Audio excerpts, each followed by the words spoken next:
Voltando aqui para o segundo bloco, o acerto de contas agora vai ficar pesado. Rebouças? O governador fez conforme diz o G1 aqui, um pronunciamento dizendo: aulas presenciais em escolas estaduais do Ceará devem retornar em fevereiro, diz Camilo Santana. E agora, José? E agora, meu nobre amigo Maciel, deixa eu trazer aqui alguns dados sobre a educação no Brasil. Olha, no país, são 11,2% da população de 25 anos ou mais que não tem instrução. Não tem instrução. Nenhuma instrução. Nenhuma instrução. Quantos por cento? 11,2% da população. 11%. 11,2%. Então, só para os senhores terem uma ideia, em casa, a cada 100 pessoas, quase 12 pessoas não têm instrução nenhuma em pleno século XXI. É essa, porque muita gente não sabe calcular esse percentual. Então, cada 100 pessoas, 11, quase 12 pessoas não têm instrução zero. Você vai encontrar afirmações de que 6,6% da população brasileira é que não consegue escrever um bilhete.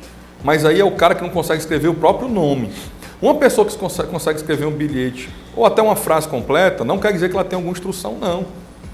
Ela não sabe, por exemplo, dizer quem foi, como infelizmente até alunos, já vi aluno de quinta série, sem saber dizer quem foi Pedro Álvares Cabral. Né? Total falta de instrução. Aí, continuando aqui os dados, 30,6% fundamental incompleto. 30,6% é muita coisa. Então vamos lá, calculando novamente, a cada 100, 30 não conclui o ensino fundamental, ou seja, o primário. Primário. Na nossa época, né? O primário. 9,1 fundamental completo. Cada 100, 9. Então, cada 100 pessoas, só 9 conclui o fundamental, que é antes de entrar na faculdade, é isso? Estou traduzindo aqui, entendeu? Para as pessoas entenderem mesmo. Tinha incompleto. 26,3% tinha um ensino médio completo. Né? E 15,3% superior completo. Então, ou seja, 25 quem tem um termina nível... a faculdade desses 100 alunos? Só 15. 15. Então, o resultado é esse. A cada 100 brasileiros, 15 termina a faculdade. Termina alguma faculdade. E com muita dificuldade. Muita dificuldade. E aí nós temos ainda o analfabetismo funcional, que é o que você falou aqui no bloco passado. Existe um cálculo para o analfabetismo funcional? Não tem. Esse para mim é o pior. Não tem. Mas o que é o analfabeto funcional para o nosso telespectador entender aqui? O analfabeto funcional é aquele que sabe ler, que sabe escrever, sabe fazer conta. Ele pode até ter um nível superior, uma faculdade concluída. Mas o que é o analfabetismo funcional? A pessoa lê um livro, mas ela não consegue, a partir do conhecimento que ela deveria ter absorvido daquela leitura, criar novas ideias, criar novos raciocínios, novas formas de pensar, criar um agir. Então, essa pessoa ela só sabe realmente ler, escrever e reproduzir o que leu e escreveu. Ela não cria nada novo a partir dali. Isso é o analfabetismo funcional. E, infelizmente, Maciel, hoje é gigante, como eu lhe disse, aluno de quinta série. Eu tomei um susto. Eu falei Pedro Álvares Cabral, ele, quem? Não sabia quem era Pedro Álvares Cabral, não sabia quem era Dom Pedro I. E o problema, sabe o que é? Nesse governo que começou desde a época do Lula, aonde criou-se uma meta, por isso que o Brasil recebe o prêmio da Unicef. O Brasil recebeu o prêmio da Unicef de educação. Recebeu o prêmio não é porque tinha educação, recebeu prêmios porque tinha dados. O que é isso? Tantos de cada 100 alunos, um reprovou, ou nenhum reprovou. Por quê? Porque ficou instituído que não há uma reprovação nas escolas públicas. Todo mundo obrigatoriamente passa de ano, independente do conhecimento. Sabe qual é o problema do analfabetismo funcional? Eu estou dizendo que aqui nós somos mais inteligentes que ninguém, nós não temos essa opinião, pelo contrário, a gente quer que todo mundo tenha o mesmo entendimento. Sim, sim. Mas o difícil de você conviver com um analfabeto funcional é que às vezes ele tem uma faculdade e você fala para ele, vamos imaginar aqui, tem que pegar esse rolo para pintar essa parede. Mas não sou pintor, mas tá, uma coisa simples.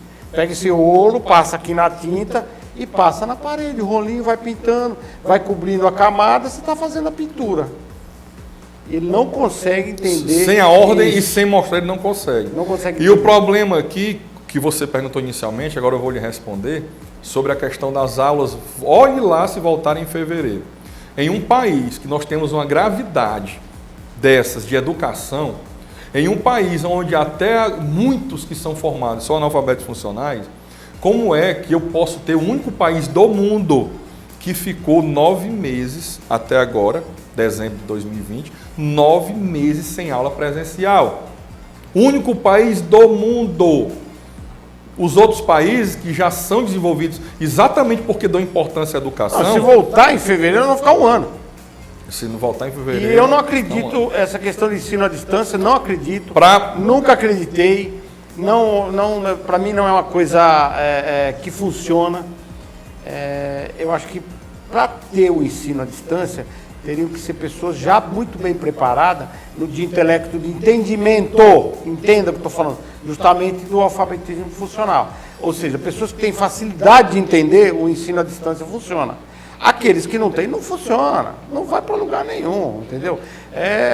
Porque o analfabeto funcional, ele olha para o computador, para a tela do computador, está lá o professor dizendo, ele está olhando, mas ele não está interpretando aquilo que está sendo dito aí. E o pior, Marcelo, como você bem disse aí, quem consegue um ensino à distância é um autodidata, é uma pessoa que realmente, numa faculdade, talvez até um aproveitamento, seja um aproveitamento até razoável no ensino à distância, né? O chamado EAD, né? Sim. Mas no colégio, que é onde é a base da educação, ali no fundamental, no primário, como era chamado na minha época, o primário, o secundário, para a criança é muito difícil. Os pais que estão em casa sabem disso. Você se lembra que quando criaram aquela regra, não, todo mundo se passa de ano, ninguém mais repete de ano.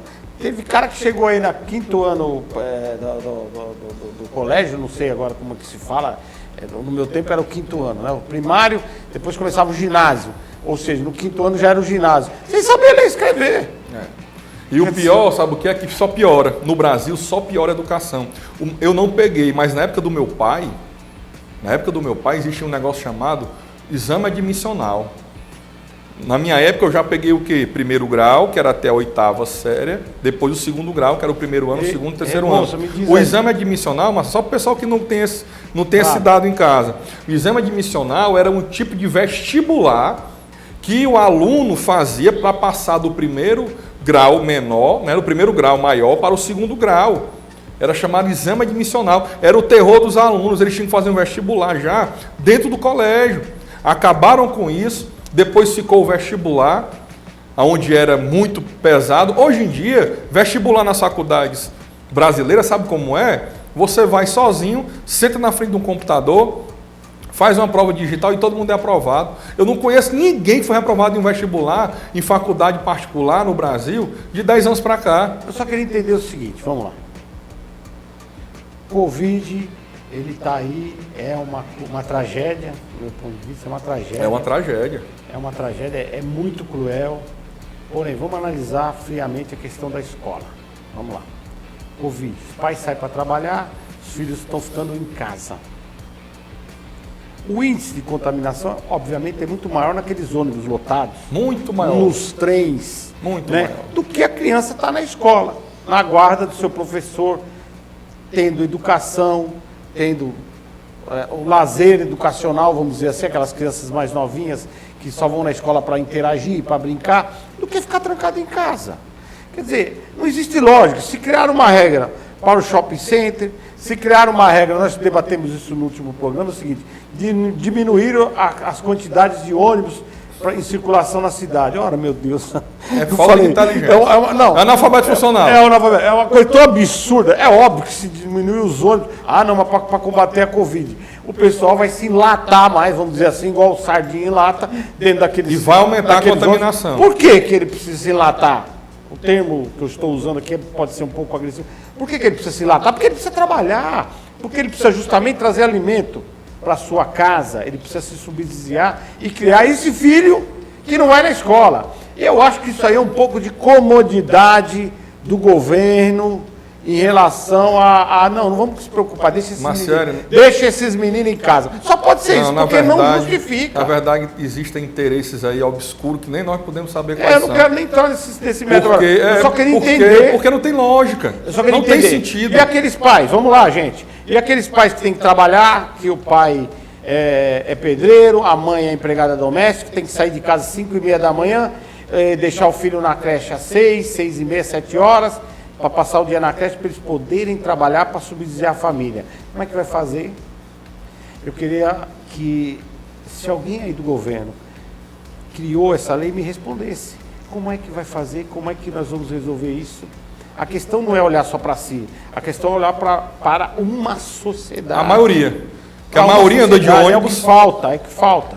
Né? Essa questão do ônibus, por exemplo, que a gente debateu, justiça decreta que volte os ônibus. Já são Precisa poucos. julgar isso. Já são poucos os ônibus normais. Precisa se julgar isso. As pessoas ficam 5 horas da manhã lá. O pior, né? Eles vão para as estações de ônibus, para as rodoviárias e tal, 4h30 da manhã para poder pegar uma fila, para poder chegar no seu emprego, né? Às 8 horas da manhã. O que devia ter sido obrigado era que tivesse quantidade de ônibus suficiente nas ruas para as pessoas andarem sentadas, ocupando apenas os ônibus. Era ao contrário, precisaria dobrar o número de ônibus, ou seja, não limitar para combater a Covid. Aí eu não entendo por que vai deixar o menino na escola, não vai deixar o menino na escola estudando, tendo uma prática educacional, evoluindo intelectualmente, para deixar em casa onde a mãe fica preocupada, porque deixou com a vizinha que não trabalha, será que a vizinha olha bem? O pai está preocupado. Aí tem que pagar, na verdade, uma vizinha, tem que pagar uma vizinha, onera o casal, onera cidadão, Quer dizer, cria mais uma legião de analfabetos. E aí o shopping, vamos lá, pode? Aí a barraca, eu estava vendo aqui as regras, e está aqui, vamos lá. Festas, restrições. Criaram aqui celebração em residência, evento em áreas comuns, restaurantes e barracas e praias. Quer dizer, aí o cidadão pode, a família pode pegar o seu menino no final de semana e ir para a praia. Mas tem as restrições. Por que você não cria essas mesmas restrições para educar? Para colocar esses meninos na escola? Quer dizer, não sei quem é o cara, quem é o mágico, Rebouças? Sabe quem é o mágico que cria essas leis, essas emendas? Porque o cara é mágico. Para praia tu pode ir com o teu menino. O pior, sabe o que é, Marcelo? Eu acabei de falar aqui no bloco passado, ninguém é obrigado a fazer algo ou deixar de fazer, senão em virtude de lei, artigo 5º, inciso 2 da Constituição Federal. Isso tudo é decreto. Não pode um governador querer ficar mandando na população como se fosse menino mal criado, na base do decreto. Tem que haver legislação séria, legislação que esteja em consonância com a Constituição Federal, que não rasgue os direitos e garantias individuais do cidadão, que foram conquistados em séculos de derramamento de sangue em toda a história da humanidade. O direito de ir, vir, estar, permanecer, o direito à educação. O Estado ele tem a obrigação de dar educação. O Estado está retirando a educação. Então volta aquilo que eu falei do primeiro bloco. Como eu imagino essa pandemia. Nós estamos no estado de guerra, literalmente, né? É uma guerra psicológica, uma enfermidade aí atacando, uma epidemia, é uma questão séria, não é uma brincadeira. Às vezes as pessoas falam, é como o presidente nosso vê, é uma gripezinha, não é uma gripezinha. Está sendo combatendo de forma errada. Eu sou fã do Bolsonaro, mas não podemos falar que isso é uma gripezinha. Em algumas pessoas até é. Está morrendo 1000 pessoas, até é, mas está morrendo, nós temos aí estatísticas todos os dias crescentes, morrendo mais de 1000 pessoas por dia. Aqui no Ceará, graças a Deus, está estabilizado e está caindo. Mas tem locais onde realmente é crescente. Agora, apesar de nunca ter atingido aquele famoso pico, né, que eles falavam aí. Graças a Deus. Não é graças às atitudes do decreto, não, porque foram todos errados esses decretos. Vamos para a guerra, maioria. Vamos pôr os soldados na luta. Nós sabemos que os números de soldados que vão voltar da guerra não são os mesmos. Mas então nós não podemos parar a economia, nós não podemos parar as escolas, nós não podemos parar os shoppings, os bares. Qual a diferença, gente? Eu vou voltar a insistir nesse assunto. Do cara beber das 4 da tarde até as 8 da noite, no bar da Dona Maria. E depois das 8 da noite ele não pode beber mais, mas ele pode ficar lá no bar da Dona Maria. Qual a diferença que a bebida vai fazer? Qual é o sentido? Lógico, eu queria que algum mestre da arte dos pensamentos viesse aqui no programa explicar, porque Ele só teria base para uma proibição dessa se a ciência tivesse chegado à seguinte conclusão com comprovação.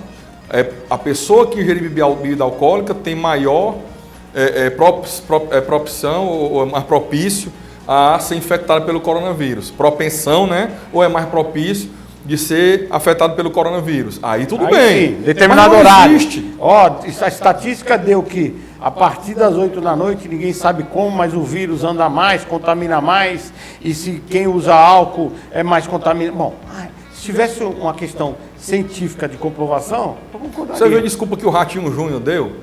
Aquele governador do estado do Sul, Ratinho Júnior deu uma desculpa dizendo o seguinte: perguntaram isso para ele, ele disse: não, mas eu estou proibindo aqui, dando toque de recolher à noite, proibindo bebida, não é por causa do coronavírus, não. É diminuir os acidentes que tem de madrugada e que ocupam os leitos de hospital que poderão vir a ser usados por um paciente de coronavírus. É ridículo. É ridículo. Como é que um cidadão ele vai proibir desse... isso até quando? Como é que um cidadão desse foi eleito governador do estado? Um cidadão desse, para mim, é um analfabeto funcional também. Ele não conseguiu explicar o inexplicável, logicamente, né? Mas você sabe que eu acho o Ratinho um cara muito inteligente, apesar de ser... O pai. O Ratinho... É um ganhador de dinheiro, eu diria. Não, ele é muito inteligente, ele é um empreendedor nato, ele foi um grande político, o Rebouças. O engraçado é que eu vi uma entrevista dele, que ele disse que ele chegou no Congresso todo cheio de marra, todo briguento, e aí o entrevistador perguntou a ele: e aí, como é que ficou isso? Ele falou: não adiantou nada. Quer dizer, eles olhavam para mim e falavam: esse cara é louco. Mas o filho eu dele, acho que tá indo mal. Eu acho que nós estamos no mesmo caminho, nós dois, em relação a esses caras. Acho que eles assistem a gente e falam: pô, esse cara... mas não é por isso que eu vou deixar eu não vou dar o nome, mas me ligou um deputado semana passada, falou: Carlão, tu falou mal do Borges, da Marrata, do Arial do Pinho, né? Que é um bandido de falou mal? Você falou? Peraí, eu falei a verdade. Eu falei, quer dizer, falou mal do Zé do Gás. Quer dizer, como é que fala bem? É para fazer hipocrisia? É para fazer... que eu me lembro, nós falamos aqui as notícias. Notícias, inquérito policial que tem aí. Quer dizer... e muito me admiro que está todo mundo quieto também, né? Ninguém me falou mais nada desse caso. Rebouças, mudando um pouquinho aqui, me parece que pelo menos a Justiça do Ceará que está funcionando. A NTT interdita 2 agências de viagens e apreende ônibus clandestinos em cidade do interior do Ceará. Foi. Rapaz, o negócio aqui, ó, agência NTT, Agência Nacional de Transporte Terrestre, interditou 2 agências de viagem, apreendeu um ônibus que atuava de forma clandestina de Tauá a Fortaleza. A fiscalização ocorreu no dia 17 de dezembro agora. Conforme a ANT, esses locais vendiam passagens sem autorização, realizavam transporte de ônibus, inclusive de Tauá para São Paulo. Então, voltando, parece que o Ceará deu um passo grande aí. Eu acho que isso aí é uma grande... É uma questão que já vem, nós discutimos isso no programa. No nosso programa do dia 23 passado, nós falamos aqui a respeito daquele lastimável acidente, onde foram vítimas várias pessoas no ônibus clandestino. E, logicamente, o ônibus clandestino ele não tem fiscalização. Você não sabe se aquele ônibus tem freio, se aquele ônibus está com pneus em bom estado. Como é que está sendo feito o transporte daquelas pessoas? E a segurança tem por obrigação de ficar atento, porque é o seguinte, é como eu dissemos no último programa, essa operação, inclusive, foi tratada como Operação Pascal, tá? Foi denominado esse nome. E nós temos que ficar atentos, porque é o seguinte,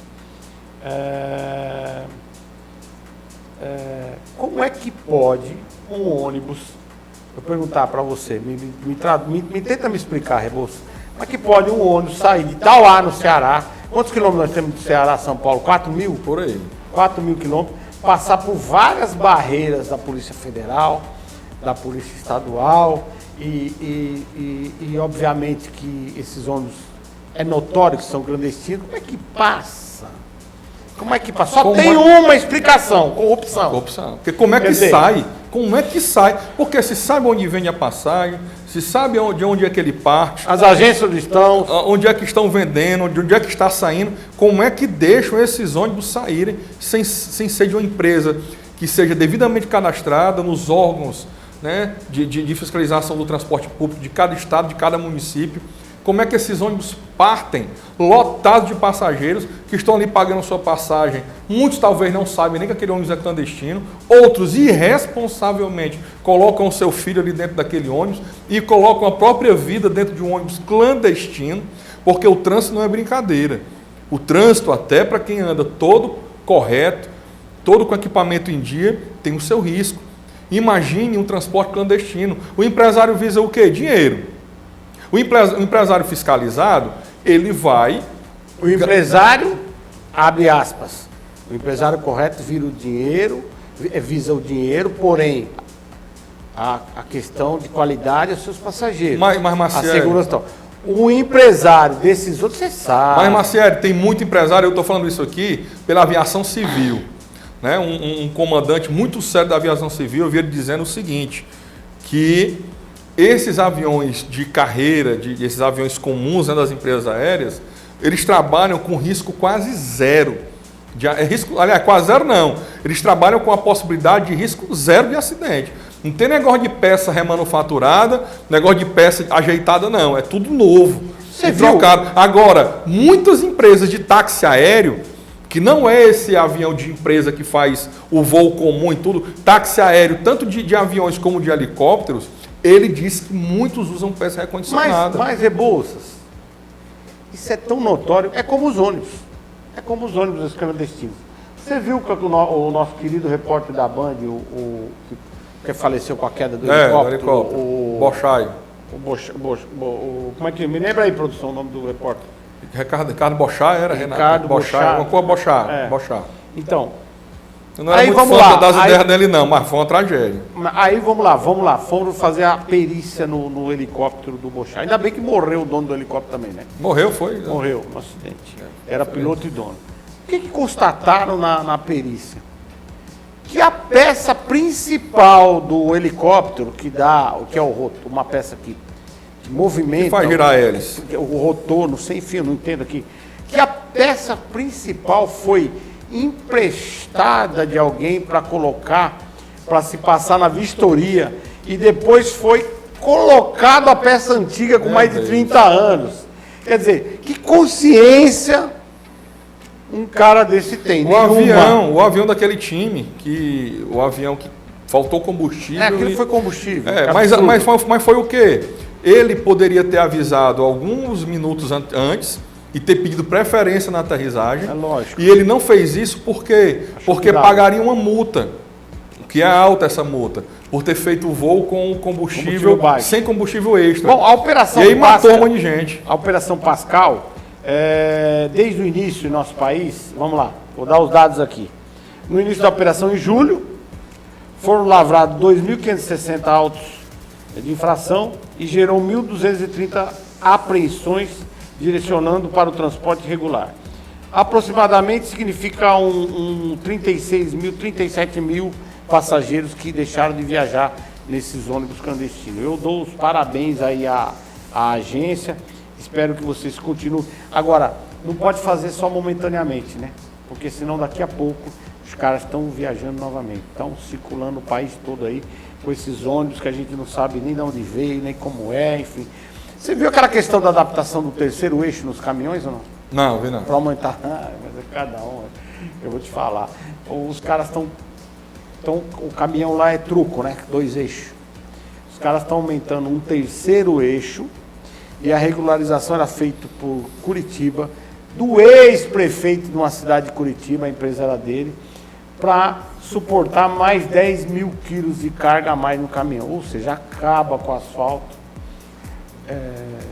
Gera... O engenheiro, ele fica lá, eu fico imaginando como é louco as coisas. O engenheiro da Scania, da Mercedes, sei lá, fica lá 30 anos estudando, aprimorando aquele caminhão para chegar onde chegou. Aí vem um espertalhão, o espertalhão, o cara, o distribuidor né? do século. Deve ser de fábrica de pneu, quer vender Colombo, aí ele fala, não, vou meter um terceiro eixo aqui, cabe mais 10 mil quilos, tá tudo certo e vou regular.